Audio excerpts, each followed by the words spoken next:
कि बिहार के चुनाव हो रहे हैं, बड़े मजबूत चुनाव हो रहे हैं। लोग समझ ही नहीं पा रहे कि एक आदमी ने आके एक नई बात करी। खैर वो तो अलग की चीज़। इस बिहार में जो सबसे पावरफुल नेता हुए हैं वो थे भूमिहार बिरादरी के थे डॉक्टर श्री कृष्ण सिन्हा, जो उस जमाने के पीएचडी थे, आज़ादी से पहले लॉ में जिन्होंने पीएचडी करी। हालांकि उनकी माँ 5 साल की उम्र में मर गई थी।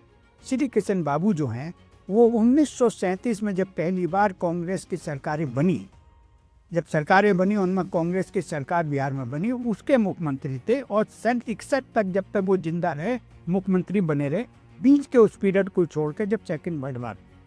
और श्री कृष्ण बाबू जो है उनके लोग आज तक इतनी तारीफ करते हैं कि उनके एक बहुत अत्यंत करीबी आदमी ने पटना में अपना मकान बनाया, तो उसके घर पे जो मकान बनने की पार्टी थी, भोज जो था उसमें भी नहीं गए। उन्होंने कहा कि मुझे इस बात का शक है कि इस आदमी ने ईमानदारी से मकान बनाया है। और श्री कृष्ण बाबू के टाइम में सर्चलाइट अखबार वहाँ का एक मशहूर अखबार था, उसके संपादक जो है बहुत तीखा लिखते थे उनके बारे में। उनके खास आदमी ने कहा कि श्री कृष्ण बाबू आपके बारे में अखबार लिखता, आप क्यों नहीं कोई एक्शन लेते।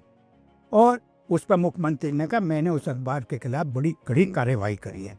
उसने पूछने पर क्या कार्रवाई करी है, उन्होंने कहा मैंने सर्चलाइट पढ़ना बंद कर दिया। इसी तरह उनके 2 बेटे थे, शिव शंकर सिंह और बंदी शंकर सिंह। बंदी उन्होंने इन बेटों को अपनी लाइफ टाइम में राजनीति में कभी नहीं लाए, उनके मरने के बाद ही वो आए। और उनकी डेथ में जब डेथ हुई तो उनकी तिजोरी में 24,500 रुपये मिले, 4 लिफाफों में रखे हुए थे। 20,000 प्रदेश कांग्रेस कमेटी के लिए थे, मुनीमी साहब जो बिहार में मंत्री थे उनकी बेटी की शादी के लिए थे।